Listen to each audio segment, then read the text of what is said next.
Okay, shalom everyone. Good evening, good morning, good evening from Jerusalem, good morning, Los Angeles. It's great to be here, great to be with you. It's hard to believe that this is already our fourth and final installation in this journey, we'll call it, of Sephardic Judaism. And like I mentioned in the beginning on our very first talk 3 weeks ago, it's always difficult to take any particular tradition, a tradition as a whole, Judaism, or any part of Judaism. And Judaism is a multifaceted tradition that includes so many different aspects and perspectives from the biblical period all the way through to the 21st century. Judaism is never was and is not a monolithic sort of one-dimensional tradition. It may, contain certain things in common, shared stories, shared experiences, shared texts, but we are a people of wide-ranging interpretation, and we are also a people of wide-ranging experiences. And that's really what I want to focus on today, is the fact that the various experiences, the so-called wandering Jew, the Jew that has been largely, and I say this, talking to you from Jerusalem, from the state of Israel, people born, I'm born in 1964, people born in my generation, or, even slightly a little bit before that, were born into a world with a state of Israel in the Middle East, a Jewish state, a sovereign Jewish state, as a reality, as a fact on the ground.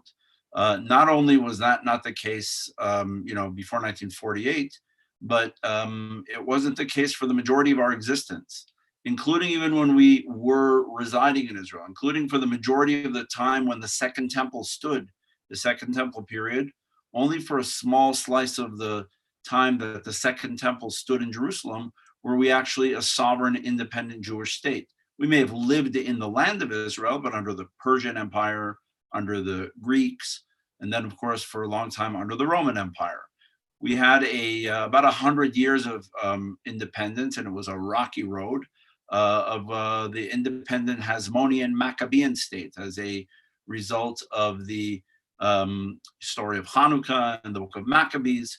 But remember, most of our existence has been under foreign governments or living in foreign lands. So anybody who believes that Judaism, grew up in a bubble is completely not reading Jewish history. So there is no such thing as a mainstream Judaism, and there is no such thing as an other. There is no such thing as a majority voice in Judaism, and there's no such thing as a minority voice in Judaism. There are multiple Judaisms based on where people lived. Again, those of us who have comfortably grown up in the United States and have seen certain things as being the way they are naive to believe that they've always been that way, including in the United States, let alone in Jewish history. So I say all this sort of as an introduction, going back to what I read to you, I think 3 weeks ago in the beginning class, when I mentioned I read from a professor named Tzvi Zohar, who spoke about the fact that for the majority of Judaism's existence, yes, we were all over the place, but most of the time, for most of our history, we were a Middle Eastern, Iberian Peninsula, North African religion or people or nation, call it what you will. That's where we lived. Our languages were Semitic languages, Hebrew, Aramaic, and Arabic, and other dialects of Semitic languages. We spoke several dialects of Arabic. We spoke several dialects of Aramaic. Our primary texts that formed and shaped Judaism were the Bible, which is entirely in Hebrew and partially, certain portions are in Aramaic, entirely composed in the Middle East, either in the land of Israel or in regions close to Israel, but mostly in Israel. Our master story, the Exodus from the slavery and Exodus from Egypt, took place in Africa or Middle Eastern area, but it's actually, Egypt is actually Africa. Of course, our primary major text called the Talmud is the Babylonian Talmud. The Babylonian Talmud was largely entirely legislated in the academies of Babylonia, otherwise known as Iraq. And the leadership in Iraq at the time was the Sasanian Persian Empire. So you kind of get the message that for the longest part of our formative history, Judaism had nothing to do with Yiddish, had nothing to do with denominations called Orthodox, Conservative, and Reform, had nothing to do with Zionism, had nothing to do with the Enlightenment. All of that exploded onto the scene in the late 18th, early 19th century. And yes, that has been largely the narrative of Judaism for the last 150 years, but by no means is that indicative at all of the overall complete picture of Judaism. Judaism, the artificial division of Judaism into Sephardic and Ashkenazi it gives this sort of impression that we've always been split down the line into two peoples or from two regions. It's a regional definition. It's also a cultural definition, and it's also a geographic definition based again on our experiences and the influences of those countries and of those lands. Meaning, Reform and conservative Judaism was born in Germany, not in New York. It's a European phenomenon. Just like the genre of Judaism that I grew up with in my home, Sephardic Judaism, was born in North Africa and is by and large a product of the Islamic world, is by and large a product of the Ottoman Empire. Even though Morocco, by the time my parents or my father was living, and certainly by the time I was alive, was no longer Ottoman, but the Ottoman Empire had a very deep impact on the Jews of the Middle East for about 400 years. And that impact carries over to this very day, right here in Israel. Much like the Enlightenment had a very, very deep impact on Jews living in Europe, and so did the Christian world, the Catholic Christian world, that eventually itself split into multiple denominations, Protestant, Catholic, later on various other denominations. So too, conservative Judaism, Reform Judaism. I want to talk about all that today so that we understand, there's a phrase in Pirkei Avot, in the Ethics of the Fathers, that says, Da me'ain bata u'la'an hata holech. Know from where you came and where you're headed. So before we know where we're headed, I mean, that's always, we don't know where we're headed. We'd like to know. We'd like to think we know. But how did we get to where we are today in the 19th, 20th, and 21st century? How did things start taking shape into what they are today? What is an Ashkenazi chief rabbi of Israel versus a Sephardic chief rabbi of Israel? Why do those two positions even exist? Why are there two positions? Was the Ashkenazi chief rabbi in the land of Israel created by Ashkenazi Jews? The answer is no. Was the Sephardic chief rabbi created by Sephardic Jews? The answer is also no. Meaning neither of those very prominent positions here in the land of Israel have anything to do with the Jewish community. They are a product of different rulers and leaderships that existed here in Palestine and later on when it became the land of Israel. So I want to talk about those elements today and, sort of give a state of the union, if you will, as to what Sephardic Judaism might be in the 20th and 21st century. And there'll be various definitions of this because, as I mentioned, much like no two Ashkenazi synagogues are created equal, liturgically, ideologically, philosophically, no two Sephardic synagogues are created equal either. They have different customs, different traditions. They come from different places. They have different priorities in terms of how they practice, what they consider to be the Judaism that they hold on to. And so it's very difficult for me to say, this is Sephardic Judaism in the 20th or 21st century. I'm going to give you a perspective on it that I think will, open your eyes to a wider picture than sometimes we might receive being in our comfortable bubbles in Los Angeles. So, just to kind of like recap our first three sessions, the first session, I spent a lot of time, with a lot of definitions. And I mentioned the fact that Judaism was, for the majority of its history, a Middle Eastern, North African tradition. an Iberian tradition, an Occidental tradition, if you will, not a European tradition. So why the Eurocentric emphasis on Judaism today? Why is the narrative of Judaism in textbooks, in Israeli textbooks, in a modern Jewish history class at UCLA? Wherever you go, the majority of the expression of Judaism is largely Eurocentric. It's European, it's Ashkenazi, it's Yiddish, it's the culture of the food is, when we talk about Passover, we'll say, I remember there was one year when President Obama made a Seder on Pesach, right? And he had they described the menu on Pesach for the Pesach Seder. And it was matzo ball soup and gefilte fish. And, the following Hanukkah, I was invited as a guest to the Hanukkah party at the White House. And I had the privilege of meeting President Obama. And when I shook it, I was never going to ask him such a silly question, but I was very, very tempted to say, can I get you another menu for Pesach this year? I think you're I don't know who your chef is, but like, it's really boring. There's some more, matzo balls and gefilte fish are really good, but there's like you can do it better. I think you'll, especially if you want to invite some Middle Eastern diplomats to come and have Pesach with you, there's other dishes that you can do. How did we get to the fact that that's automatically the menu?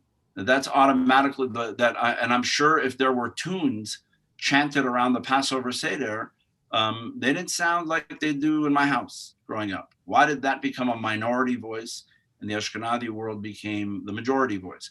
I'm not saying this as like, that's not fair. I'm just asking a historical question. How did we come to that? It's interesting that we came to that even here in Israel, because numerically and statistically, this is much more a Middle Eastern population, both Jew and non-Jew. That's exactly what he's asking too. I must be please, I can. Yeah, thank you. The majority of the population, numerically and statistically, the majority of the Jewish population in this country is Middle Eastern, North African, Sephardi, Mizrahi, call it what you will, not Ashkenazi. The majority of the population in this country, if you include Arab Israelis and Palestinians and the whole Arab is clearly predominantly an Arabic-speaking, Sephardi, dark-skinned, Middle Eastern, Mizrahi population. So why is the Ashkenazi narrative and sociologically still so very, very powerful and predominant in this country? Those questions are joined at the hip, meaning the question about why in America is it that way, Judaically, and why in Israel is it that way, are joined all the way back to one era in history, the 19th century. The 19th century produced sort of an explosive revolution of ideas. The Enlightenment, Reform Judaism, secular Zionism were all sort of born out of the same place. So secular Zionism is a phenomenon of Europe.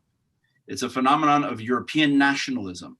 It's not a phenomenon of a synagogue. It's not a phenomenon of any Jewish community. It's a phenomenon of a group of nationalists, Jewish nationalists, who decided for all sorts of reasons, persecution, anti-Semitism, etc., to pursue the idea of an independent Jewish homeland in the ancient homeland of the Jewish people, the land of Israel, known as Palestine at the time, now the state of Israel. Okay. In the meanwhile, the large number of migrants, although Sephardic Jews always love to say, we were in America first. Okay, but that was a small number of people. Okay. When we talk about the narrative of the 19th or 20th century, if we talk about Ellis Island, for every, one Sephardic Jew that may have arrived at Ellis Island, 100 Ashkenazi Jews arrived, if not more. So it's really, it's really that from that era, from the 19th century, and I don't want to get into 19th century history here. It's fascinating, but it's not the point. It's just to give you where this came from. From that 19th century, what was imported to the United States was the idea of a denominational Judaism. What was imported here to the Middle East was an idea of a socialist brand of Jewish nationalism called Zionism, which eventually led to the state of Israel. So as much as I could always talk about there were many Sephardic Jews living here and 1.5 million Sephardic Jews came here in 1951, by the time that big Operation Magic Carpet happened in the early 1950s and Yemenite Jews came and Moroccan Jews came and so on, the institutions of what we call the Zionist movement and the state of Israel were already very well entrenched, and they were not created by Jews from Morocco or from Yemen. They were created by Jews from Europe. Hence, this remains the sort of a little European, Eurocentric place, paradoxically, in the Middle East.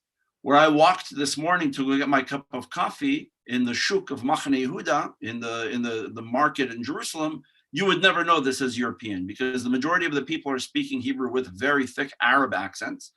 99% of the food, 99.9% of the food is Middle Eastern and North African. It's baklava and knafe and hummus and schug and jachnun.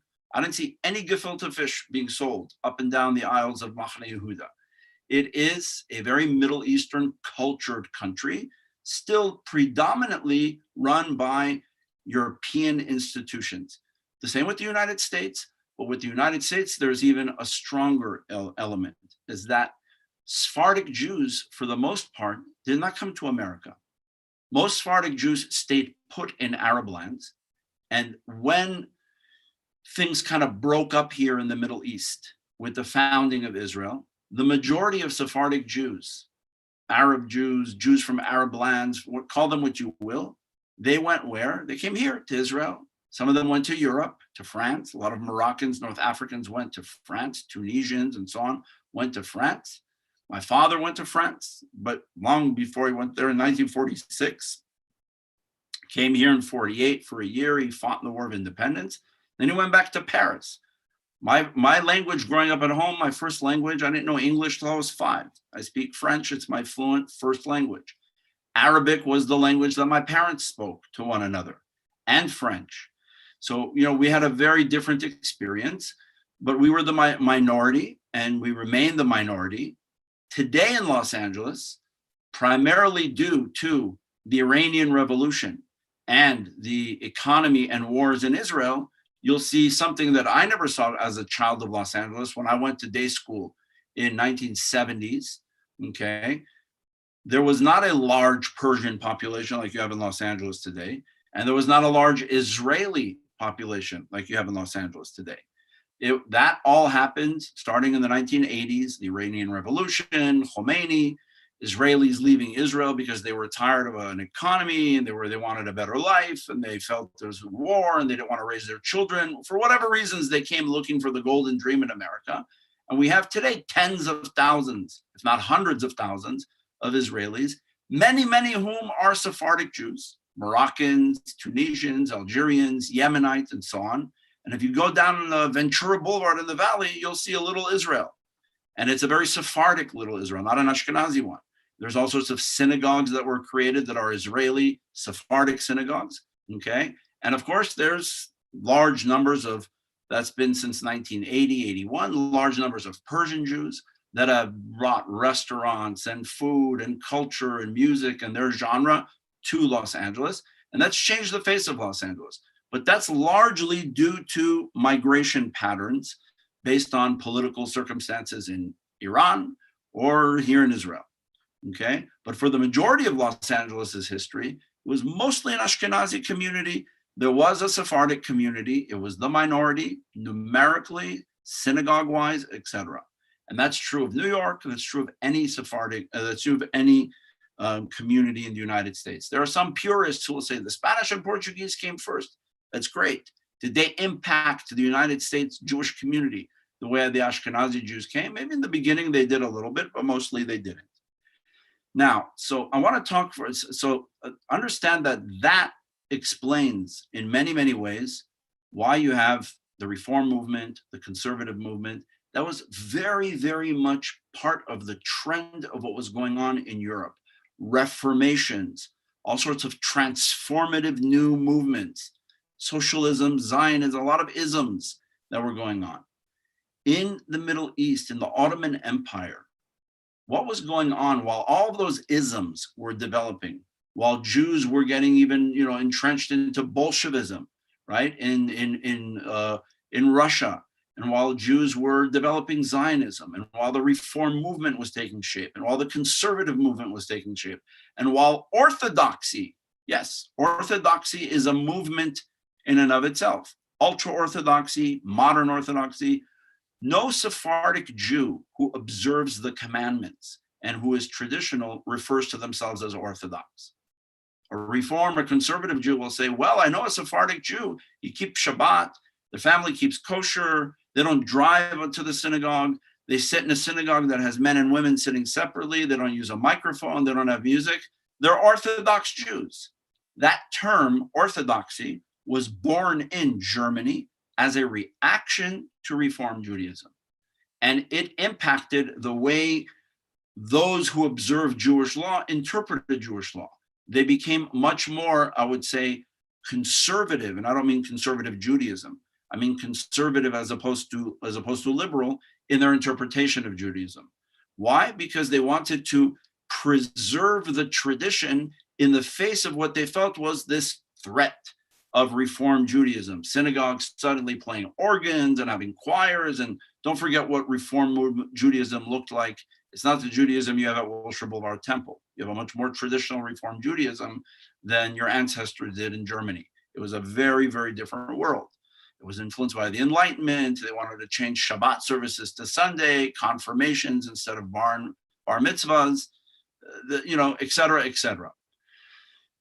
These reformations did not take place. People will ask me the question, why is there no such thing as a Sephardic division of the conservative movement? Why is there no official Sephardic Reform rabbinical school? The answer is because in the Sephardic lands, Ottoman Empire, Middle East, North Africa, those reformations that we're describing in Europe, by and large, did not exist. They were not the story of the Ottoman Empire. Therefore, Sephardic Judaism, by and large, is a very interesting hybrid, and it's a model that was developed in Islamic lands, meaning the Judaism that I grew up with in Los Angeles, in my home, is a product of Islamic Sunni tradition in their countries. Let me explain. Sephardic Judaism continues to this day to consider itself fidel to halakha, to Jewish law. Okay? That means, by and large, what defines religious Jewish life, in addition to cultural and folk customs, halakha, Jewish law. Okay? Reform Judaism made a decision to say, we're not fidel to halakha, to Jewish law. It's not binding. You don't have to observe these commandments. You're not bound to observe dietary laws. You're not bound to observe daily prayer, Shabbat, in a strictly, quote unquote, Orthodox way. Conservative Judaism was kind of an in-between position. I don't really know where it stands today because it seems to reevaluate itself every 5 years. So I can't be a spokesman for conservative Judaism to know where it really stands. What I do know is that Sephardic Judaism always has, and continues to consider itself fidel to Jewish law. At the same time, it also considers itself an active participant and player in modern society. And so the question becomes, is Jewish law and modernity, are those mutually exclusive? Does one have to overtake the other? Does modernity overtake Jewish law, or does Jewish law win the day? So if modernity completely overtakes Jewish law, let's go to the extremes now. If modernity completely overtakes Jewish law, that's otherwise known as assimilation, and there is no more connection really to Judaism. Maybe somebody may have a cultural definition of Judaism, but that means that Jewish law or Jewish tradition, use whatever term you want, goes by the wayside in the favor of being a modern.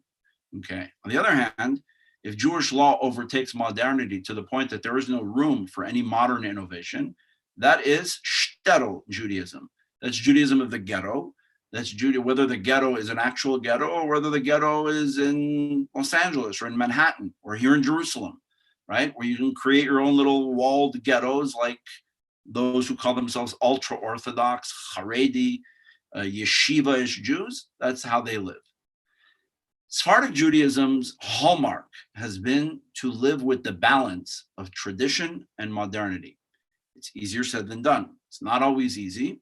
That means that if there are sudden innovations, medicine, technology, science, questions about abortion, questions about gender issues, etc., do you completely put your head in the bucket of sand and say, Jewish law doesn't deal with that, so forget about it?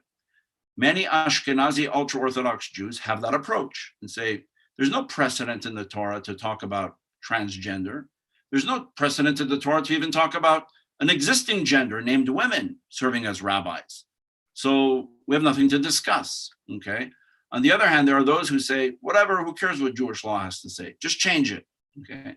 Sephardic Judaism lives with the balance and says, within the framework of Jewish law, we're going to work towards innovating and changing. So there is a constant dialogue between tradition and modernity. That is the hallmark of the classic, what I will call the classic Sephardic traditional approach. That model is not just like the model of denominations, is not indigenous to Judaism.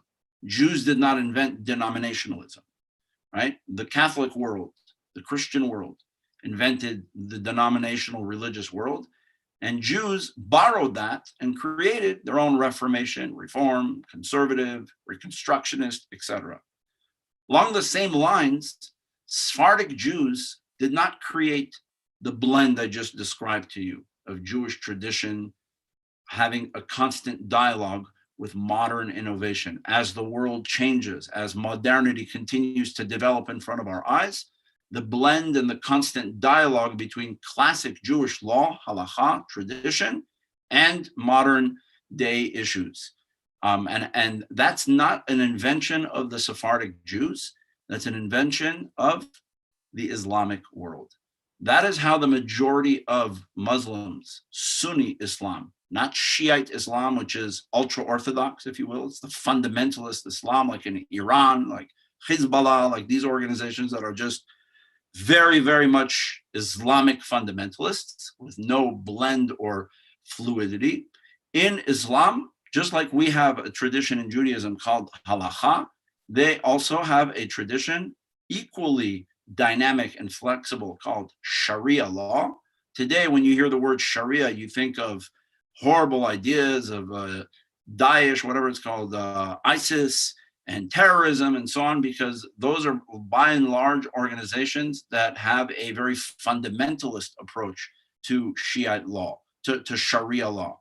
No different than if we took the Torah literally, and when it says an eye for an eye or tooth for a tooth, rather than interpreting it the way the Talmud did as meaning that's a metaphor for monetary compensation. Judaism never advocated that you come to a court of law and poke out somebody's eye if he poked out your eye, right? If we had Jewish courts of law that said, no, eye for an eye, tooth for a tooth is what it means, and we follow it literally, that would be a fundamentalist approach to the Bible, which we've never had in Judaism. We've always been an interpretive tradition dating all the way back to our Talmudic period. So Sephardic Jews are by and large products of that Islamic world. They're by and large products of that Ottoman world, okay? As a result, that is how a Sephardic Jew can consider themselves traditional and modern. Now that's taken on many in the Sephardic community who have allowed, some in the Sephardic community have gone by the direction of saying Jewish law has to take a little bit more precedence than modernity. And so those people are very observant of Jewish law, but they still live in the modern world. They're not anti-modern. They're just a little bit more strict in their living of Jewish law.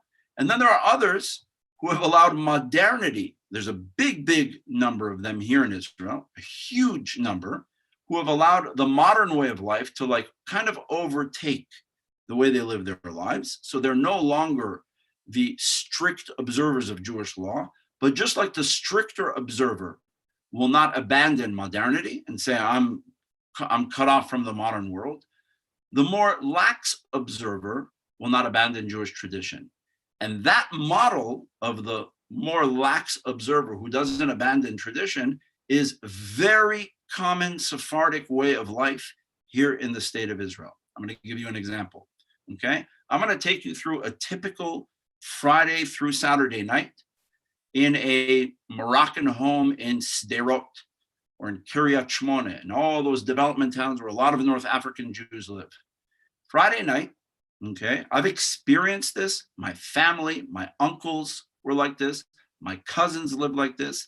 That's the way it was in the 1960s and 80s, and it's the way it is today. Friday night, you'll be invited to their home, and you're going to come to a very, very traditional Shabbat home. There's going to be beautiful food on the table. They're going to make kiddush. And this is, of course, after coming from the synagogue, where they went to Kabbalat Shabbat, to a religious, observant synagogue. The men and women sit separately, all traditional. They come home, they have the traditional Shabbat meal with kiddush and so on. Then the kids will kiss their parents after making the grace after meals, Birkat HaMazon, and they'll say, we'll see you in the morning in synagogue, we're going to the movies. And they go to the movies. Or they go hang out in the town square, or they go to somebody's house to watch Netflix, whatever it is. Shabbat morning, if they wake up in time, they go to the synagogue. If not, they'll sleep late, maybe come towards the end. And then they have Shabbat lunch.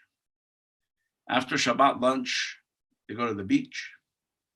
They play soccer. They may go to the soccer game. And then they come home to make Havdalah.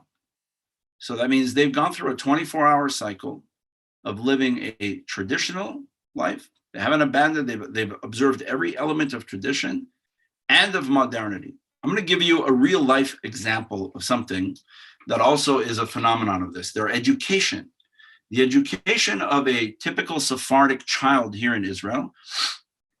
The education, I'll get to the women rabbis thing in a moment. Thank you for asking that question. The education of a typical Sephardic child here is very, very, very traditional. It is common that young kids, it doesn't matter if they go play soccer on Shabbat or they go to the movies Friday night, they're taught to read the Torah from childhood. Like they could read the whole Torah. They don't, like somebody that you may hire to like be your Torah reader on Shabbat. A lot of them just learn that by rote at a very young age. And they could read the Torah sight unseen perfectly without having to practice anything. I'll tell you a real story. A friend of mine, okay, an American rabbi who made Aliyah here to Israel, took his wife on vacation up in the north in the Golan Heights. They have these beautiful kibbutz hotels. And they spent Shabbat in one of those very charming bed and breakfast type kibbutz hotels. It was Shabbat morning and they went to the synagogue on the kibbutz hotel. There was a synagogue. And they got there and there was, they didn't have anybody who could read the Torah. I guess somebody was supposed to show up to read the Torah, wasn't there. And my friend, who is an American Ashkenazi rabbi, originally from Los Angeles, he was there for many years. I won't mention his name, it doesn't matter. A very, very nice person. He said to me, here I was, I kind of looked like a rabbi because of beard. Everybody was going to thought, oh, that guy could read the Torah. And he says, and really, in the Ashkenazi tradition, we weren't raised beyond like our Torah portion for our bar mitzvah. Only a handful who really took to that continued doing it. Most of us can't read the Torah sight unseen. That's why we hire a Baal Koreh who could read the Torah for us and so on. So he says, there was one person in the synagogue who said, oh, I have a solution. Wait 1 second. He said he opens the window to the synagogue. Right outside the window, there's a swimming pool. There's a bunch of kids swimming there. And he yells out to a kid named Vico. Vico is like short for Victor. He says, Vico, boina, right? And he just there's this teenage boy who's swimming, right? Who comes out and he tells him, we need you in here for the Torah reading. He said this kid quickly towel dried his hair, threw on a t-shirt, a pair of jeans, shirt and shoes, put a talit on and a kippah, came in, read the whole Torah portion for them, and then went back to the swimming pool. Okay? That's not an uncommon thing. Okay, that's the balance of tradition and modernity. So if you ask Jews here who are like, if you ask Vico, are you Orthodox? He'll say, I don't know what that means. That sounds like an illness. It sounds like a orthodox. What is that? What is that? I've never heard of that term. Are you well, you went swimming on Shabbat, but you also read the Torah. So you're the in-between. You must be conservative. I never heard of that. Are you Reform? Maybe this week with the Supreme Court decision, that some of them hear what Reform and conservative Judaism is. Most of those people don't know what any of that means. Not Orthodox, not conservative, not Reform. They know that they have a traditional Judaism they observe, and they also want to go. So I use here as a question, is there a unified body? The answer is no, there's not. There's no such thing as the Sephardic movement, because it's not a movement. It's not a denomination. It's a way of life. Okay, that's like asking, was there a unified body? I mean, it's a good question, but it is tantamount to asking prior to the denominationalism of Judaism, the denominalization, I always try to get that term, of Judaism in the 19th century, split it into conservative, Reform, Orthodox. Prior to that, was there a unified body that, all Jews who observe Jewish law were part of? No, it didn't exist. If you lived in Prague, or if you lived in Poland, or if you lived in Marrakesh, you observed Judaism to one extent or the other.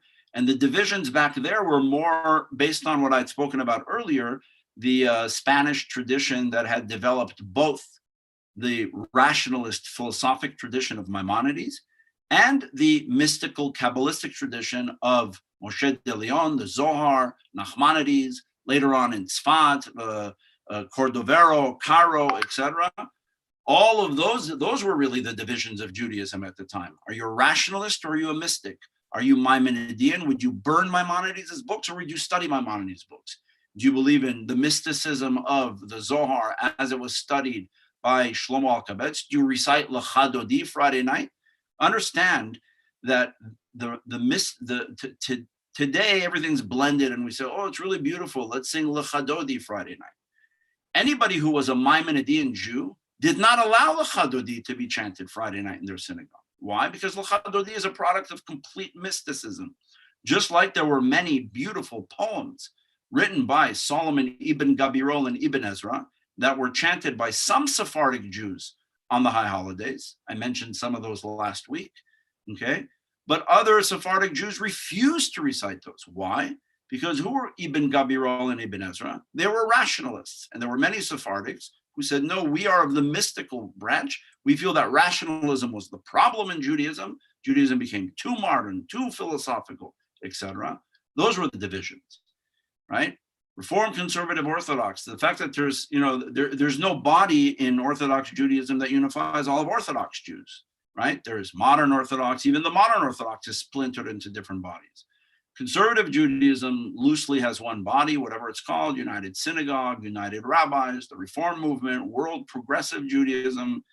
But those organizations certainly don't exist. There are Sephardic organizations like the one I work for, but my Sephardic organization in no way claims to be a denominational unifier or movement of the Sephardic world. It represents educationally, culturally, socially, programmatically, the experiences, traditions, texts, and philosophy of Sephardic Judaism for anybody who wants to come learn and study them and experiencing them. That's why we opened our center in the old city of Jerusalem, so that those who want to, take on the full Sephardic experience, culturally, intellectually, classes like what I'm teaching you here, taught by me or others, eating food. We're building a beautiful museum that's going to tell the whole story of the Sephardic Jews that came from Spain in the 15th century all the way through the 20th century.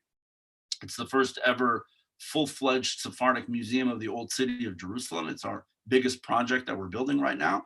So all of that is not to claim that we are the united Sephardic body of the Sephardic world. There's no such thing. Not here in Israel, not in South America, not in North America. It doesn't exist. Some may have tried to do something like that, but it never flies. Why? Because Sephardic Jews will say, what does that mean? It's not how those are not the lenses through which we experience Judaism. It's not through a denomination. It's not through an organization. It's not through a movement. It's through our families. It's through our traditions. It's through our synagogues, our rabbis, okay? When we talk about rabbis, why are there no women rabbis? Okay, so again, very simply put, it's not a question of being against, because I could, if we wanted to do a part 5 of this series, okay, I can give you a full lesson on the history of Sephardic female rabbinic and Torah leadership in the Middle East and North Africa. Was it prominent? Not necessarily, right? Much like it wasn't prominent anywhere. There were no female rabbis in the Reform movement in Germany or in the conservative movement in Germany either. Nor were there female rabbis in the United States in the conservative movement until 1985. And not until the 1970s, with the Equal Rights Amendment for women, did the Reform movement start catching on and, catch up and say, let's do this also. So, and in the Orthodox world, Ashkenazi world, there's now female Orthodox rabbis, etc. Will there be ever particular cases of Sephardic women becoming rabbinic leaders? Yes, it's happening here in Israel. I'm part of 2 initiatives, one that used to take place in my center, and one that is going to be taking place in my center, probably starting in the fall, of female learned Talmudic scholars. Again, in the Sephardic tradition, super important. I don't care what you believe in. You have to be learned. There's no such thing as a rabbi who can't read Hebrew. Okay, I've taught in certain rabbinical seminaries, I don't want to name names, where the rabbis who come in year 1 can't read Aleph Bet. That doesn't fly in the Sephardic world, right? Vico, the 15-year-old who popped out of the pool on Shabbat to read the Torah for the synagogue, he'd say a rabbi came to rabbinical school, was accepted, and couldn't read Aleph Bet. How's that possible? It is unfortunately possible in many of the non-Orthodox movements today. I've taught in all the seminaries that are non-Orthodox, and I've met students who, upon entry to whatever given respective seminary, cannot read the Hebrew alphabet. How much of a rabbi can they be within 4 years? How much can they know? In the Sephardic world, we take that very seriously. And so therefore, the Sephardic world is now training women here in Israel who are very, very learned in Talmud, Jewish law, and Jewish tradition, right? To become synagogue leaders, whatever we're going to call them. It's no different than the Orthodox world, who has now ordained women at Yeshivat Maharat. And, they've gone back and forth with whether it's going to be called Rabbah, Rabbanit, all sorts of different titles, right? Because still sociologically, not to forget that women were not allowed to vote not so long ago. And that was, by the way, a raging controversy here in Palestine in the 1920s. There was a very, very, very famous polemic that took place between 2 famous rabbis here in the land of Israel. One you may have heard of, an Ashkenazi rabbi who came from Europe, was imported from Europe, a Hasidic rabbi who became very prominent in the Zionist world, right? He died in 1936. His name was Rav Kook, okay? And Rabbi Uziel. Rabbi Uziel was the Sephardic chief rabbi. And I'm going to explain in a moment what those 2 positions mean and how they got here. But when the question came up, when the question was raised to those 2 rabbis, should women in Palestine be given the right to vote? What is Jewish law's position on allowing women to go vote? Not vote in a Beit Din to be a rabbi, a religious leader, to vote in municipal elections, right? Because it wasn't a right that women had at the time, based on just the way the world was. It was, a very different misogynist type society that didn't think of women's rights. Thank God things have changed. But back then they asked the question. Rav Kook wrote a very, very long responsa, right? Which if he did today, he'd be accused. If he wrote that today, he'd be accused of racism, sexual harassment, misogyny, every word you want to find of, that's what he'd be accused of. Women don't have the intelligence to vote. They don't have the intellect to vote.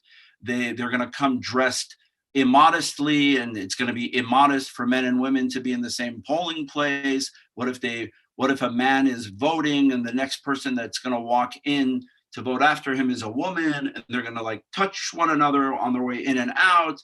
It's against Jewish law. It's going to ruin the Jewish home because she should stay home and take care of the children and cook.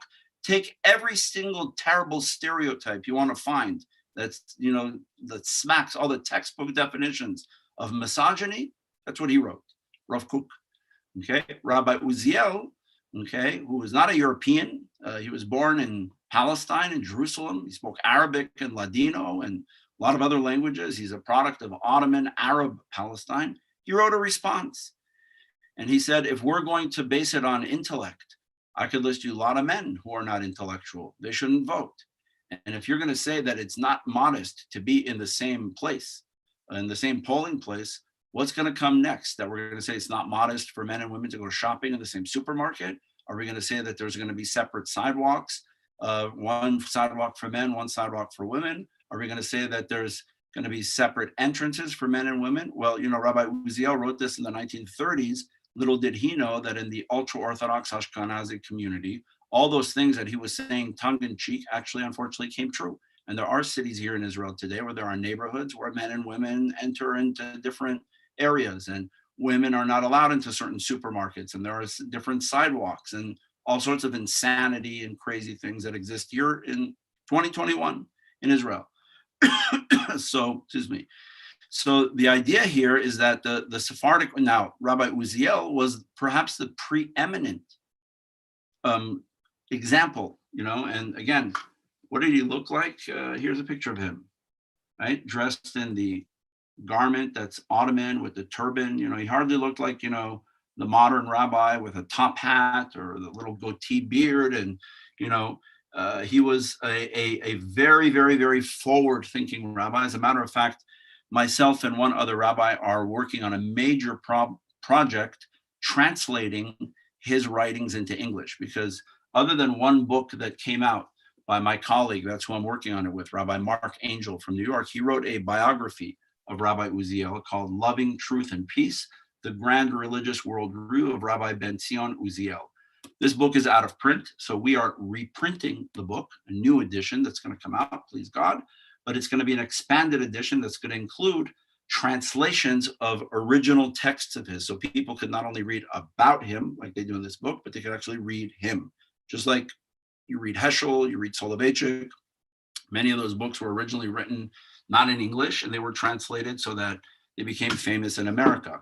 So we're doing the same for Rabbi Uziel, because we think Rabbi Uziel's positions really have a lot to say to Judaism today in the 21st century, maybe more than they did back when he was in the 1930s and 40s.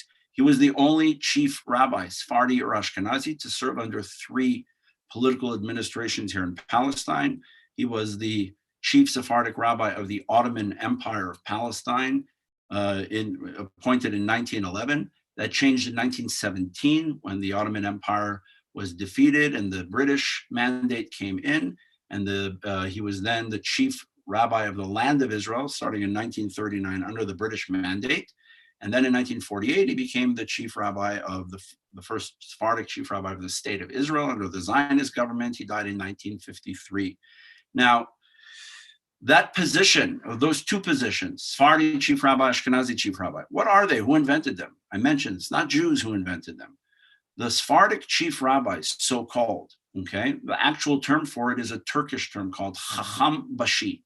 Chacham Bashi means head Chacham, chief wise man. Who was he? What was he? He was an official cleric in the Ottoman government throughout the Ottoman Empire. There were Chacham Bashis all over the Ottoman Empire. There was one, of course, central, who was here in the land of Israel. Okay, he was appointed by the Ottoman Empire to be the titular head of the Jewish community. He was the liaison between the Jewish community and the Ottoman government. That means he was much more than a rabbi, right? He was somebody who had to deal with taxes. He had to deal with administrative issues, with civic matters. He was also a Talmid Chacham. Now, why did they appoint? This will tell you a lot about the Sephardic culture, which again comes from the Islamic culture.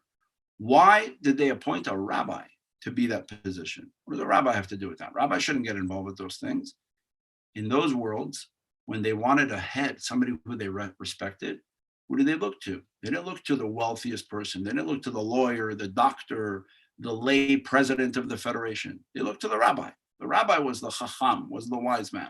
Therefore, because of that culture, that's how the Sephardic chief rabbi was created. Now, how was the Ashkenazi chief rabbi created? When the British came, okay, and they felt that they needed a rabbi who's not speaking Arabic and wearing an embroidered robe. So there under the British was created the Ashkenazi chief rabbinate, okay, and Rav Kook was the first, but really who was the first prominent Ashkenazi chief rabbi? Somebody that came from Ireland named Herzog, Rabbi Herzog with the top hat. Rabbi Herzog and Rabbi Uziel served side by side as Ashkenazi and chief rabbis of Israel in the early part of the Zionist day and the Zionist movement. Again, the question of women came up later, okay? And the intellectual PhD, top hat wearing, beautiful Irish accented Rabbi Herzog wrote again a very, very misogynistic position paper against women.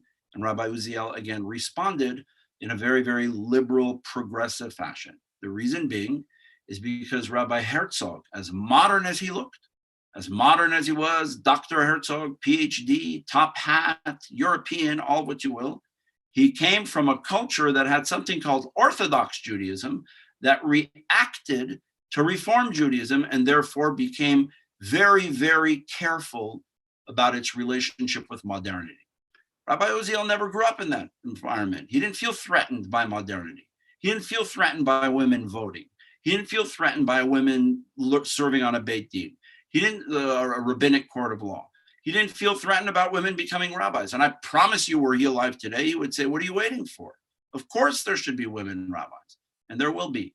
Will there be in every community? Will every Sephardic synagogue adopt it? No, because like I said, some Sephardic communities have decided to take the more, sort of rightist approach about Jewish law, maybe in imitation of Ashkenazi Orthodoxy, and others that I would call the classic Sephardic model have continued to have that blend where they interact between tradition and modernity and live with that complexity, the attempt to blend the flexibility of Jewish law, not the frozenness of Jewish law, but never ignoring Jewish law in its entirety. Rabbi Uziel, by the way, I just want to mention, kind of wrapping up, he also had some very, very provocative ideas. In his inaugural speech in 1911, when he became the chief rabbi of Tel Aviv Jaffa, right? I want to read to you a translation of what he said, okay? He delivered these remarks, and he said, in the conclusion of his remarks, he said the following thing: "It is my tremendous desire to unify all of the divisions that the diaspora tore us into, the separate communities of Sephardim and Ashkenazim. This should not be a difficult task, for unity is in our nature and our natural character as a people. These divisions amongst us are not natural. The particular linguistic and communal divisions that exist amongst us were created due to our dispersion throughout the diaspora. As we now return to our natural homeland, there's absolutely no reason to continue living by these communal and linguistic divisions imported from the diaspora. Instead, we will be one unified community. Should I succeed in helping to quickly realize and fulfill this unity amongst us, great will be my merit." I believe, I don't think this was ever translated in the 1960s, but I believe somehow somebody who read this in Hebrew told Martin Luther King about this speech. This is what I call Rabbi Uziel's "I Have a Dream" speech in 1911. Imagine that. It's not going to be, the naivete or the vision. Kind of like, I Have a Dream of Martin Luther King. Rabbi Uziel also had a dream. It'll be very easy to unify the Jewish people. No big deal. It's only because we lived in the diaspora 2,000 years and we were divided geographically. Now that we're back in Israel, it's not going to be difficult to unify us into one community. That's my goal. Wow, if he came to Israel today and he saw how splintered this country is. Sephardi Ashkenazi is the least of it. It is the most splintered Jewish community in the history of the Jewish people. Okay, so it's hardly what he envisioned. But he didn't just envision it in a speech. He actually wrote position papers in Jewish law that called to abolish Sephardi Ashkenazi differences on Passover, Sephardi Ashkenazi differences regarding laws of marriage, Sephardi Ashkenazi differences regarding laws of kashrut, dietary laws, Sephardi Ashkenazi divisions regarding prayers And he tried to create a blended Sephardi Ashkenazi Judaism, what he called Nusach Achid, a unified version of Judaism. This was provocative and revolutionary. 1911. Jews are just coming off the boat from somewhere else. You're going to suddenly start telling them, stop praying the way you do, and you're going to start blending some idea. But guess what? In 2021, when you have mixed households, Sephardic and Ashkenazi Jews, where do they go to synagogue on Rosh Hashanah? Sephardic one or the Ashkenazi one? So you know it's now starting to exist? Not one or the other, both, under the same roof. Blended Sephardi Ashkenazi synagogues, where the cantor has to learn both tunes and say, I have a blended audience who wants their heritage on the high holidays. They're not coming to an Ashkenazi synagogue or they're a Sephardic synagogue. They're coming to an Israeli synagogue that includes Jews from Iraq that are married to somebody from Poland, that includes Jews from Morocco who are married to somebody from Germany, that includes Yemenite Jews who are married to somebody from Hungary. It exists in Israel, and their kids are always beautiful. Those blends produce really beautiful kids, right? Most of the models and actors in Israel and actors and actresses and famous, people on covers of magazines, ask them, where they come from. Well, my father is Polish, my mother's Moroccan. My mother's from Germany, my father's from Yemen. So, okay, that's cute and kitschy for, the entertainment industry, but what happens on Pesach? What kind of seder do they do? Yiddish or Arabic? It exists in my home. I think I explained to you. My wife is Ashkenazi. I'm Sephardic. What do we do in my house, right? So my kids learned how to sing Manishtana in Yiddish, and they also learned how to sing Chad Gadya in Ladino and Arabic. And Shalom al Yisrael, as we say. We're all one people. That was Rabbi Uziel's vision and dream. He dreamt of that dream. He never lived to see it, right? And Israel is far from that today nationally. The national feeling is a very divided country. But within that division, there are those blends that are starting to take place at the grassroots level. So that's how Sephardic Judaism and Ashkenazi Judaism came to be what they are today. It's largely due to the countries they came from. Like Rabbi Uziel said, he was right. We came from different places. We brought those ideas with us, that way of life with us. Now that we're here in Israel, what are we going to do with all that? Are we going to remain splintered? Are we going to abolish it entirely? There was some who wanted to abolish all that, say, leave it all behind, stupidity. That was then, stop. We don't need speaking Ladino anymore. We don't need speaking Arabic anymore. That's changing, right? There's a new book that just came out now, this month ago, right? This book I'm holding in my hand, it's called Ladino Kan Ve'achshav, Ladino Here and Now, written by a professor in the university, analyzing the state of Ladino affairs in the state of Israel today, not once upon a time in the Ottoman Empire, today. How many Jews speak Ladino? Where do they live? Why do they speak? How did they get to speaking Ladino? Why do they preserve it, etc.? It's become very much in vogue to listen to Arabic style music with Hebrew lyrics, the prayers, the piyutim. It's become a pop trend in Israel. Culturally, this is a very Sephardic country, much more so than the United States Jewry is Sephardic. If somebody wants to learn about ideas of Sephardic Jews, or maybe a little bit here and there, and you're in America, you can go and get those little experiences in pockets in certain synagogues or in people's homes. If you want to live and breathe the classic Sephardic tradition, then you got to walk through the old city of Jerusalem. You got to walk through the Shuk of Machane Yehuda. You got to walk through the Shuk of Tel Aviv. You got to go to a Friday night in a beachfront community like Sderot, right? And see what they're doing on Friday nights in the streets and where they were at home. Or you have to come here on the last night of Passover, okay? I'll end on this note, okay? In about a month, we're going to observe Passover. The last night of Passover in my home always was a huge, huge celebration, still is, okay? I mean, always in my home growing up, and it still is in my home today. It's called Mimuna. Mimuna is a Moroccan tradition. Ask me where it comes from, like Tevye said. I don't know, but it's a tradition. Nobody knows where it comes from. Maybe it was probably a Muslim spring tradition, like Nowruz is for Persian Jews. There was some sort of a spring fertility, celebrating spring, event in the Islamic world in North Africa. And the Jews borrowed it and turned it into the most beautiful way of ending Passover. Look it up on Google. I wrote articles about it in the past, I think even a couple of years ago or last year, and I've been interviewed about it. It is, the name of my center is very simple, Sephardic Educational Center, SEC. And you can look us up online. We have a website. We're redoing our website. It's not an ideal website, but it's a great site. It's a great center. We also even run at our center. We run the only hotel in the old city of Jerusalem. It's a way for our center our organization to have steady income, kind of like catering in synagogues. So we have the only hotel, full-fledged hotel on our campus in the old city of Jerusalem in the Jewish quarter. And you could look us up on Expedia, Orbitz, all the travel sites, booking.com, hotels.com. We're called Sephardic House Hotel. It has its own separate website. In Hebrew, it's called Habayit HaSfaradi, the Sephardic House. Full hotel recognized by the Ministry of Tourism. Unfortunately, right now in the last 10 months, it's been closed because of COVID. They're slowly but surely reopening the hotels, but most of them are not biting the bait because they're afraid, just as they tell them to open, they're going to tell them to close again because of another mutation. So we're waiting cautiously. We're not going to open for Passover because it's very expensive to clean a hotel for Passover and make it kasher lePesach ready. So it's not worth the finance.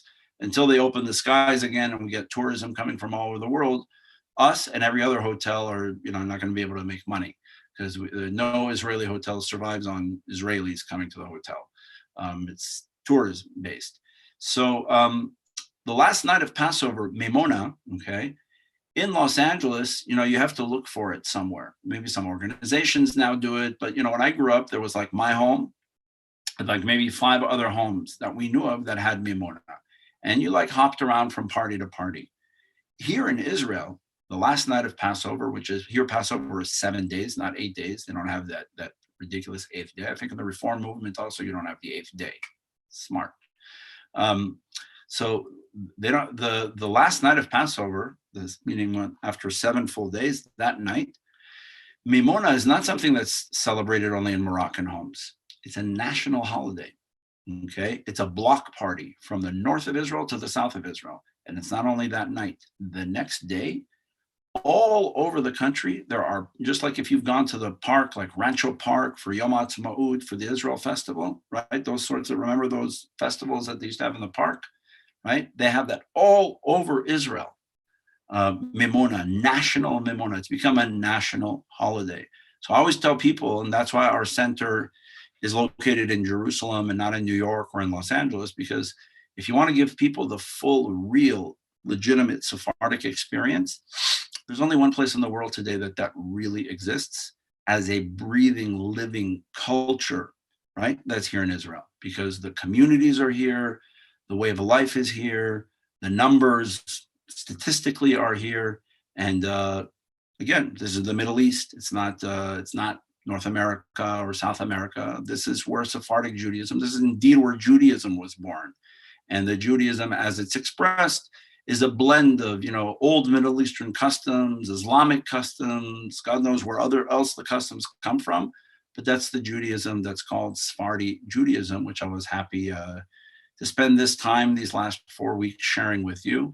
As always, as I've said, if you have any questions at all, you could please feel free to email me through the synagogue, and I've gotten a few emails, and hopefully I've given responses that they were looking for. I'll be back in Los Angeles sometime after Passover, but I want to wish all of you good health. If you've gotten vaccinated, or if you haven't, I've gotten both vaccinations here in Israel. So if you've gotten your vaccinations, stay healthy. If you haven't gotten them yet, I hope you do sooner than later, and wishing everyone, again, good health. Any questions I can address before I sign off, because I have another meeting in about 2 minutes. Yes. Could you just spell the name of the last night of Passover? I couldn't get the So spell. they spell it Memona's, M-A-I-M-O-U-N-A, or M-I-M-O-U-N-A. There are different ways of spelling it. Thank you. It sounds fantastic. I'm so Sure. excited to learn more about the foods of Fantastic. Sephardi, and thank you for everything you did. to teach us. Pleasure. Okay. Thank you, everyone. It was a pleasure meeting all of you and wishing you good health. And if we don't speak before Passover, wishing you a good Passover holiday. And we'll see each other in Los Angeles. I look Thank you forward so to much. Me too. Yeah. a pleasure. Thank you, Bye. everyone. Bye. Okay. Thank you, everyone. All the best.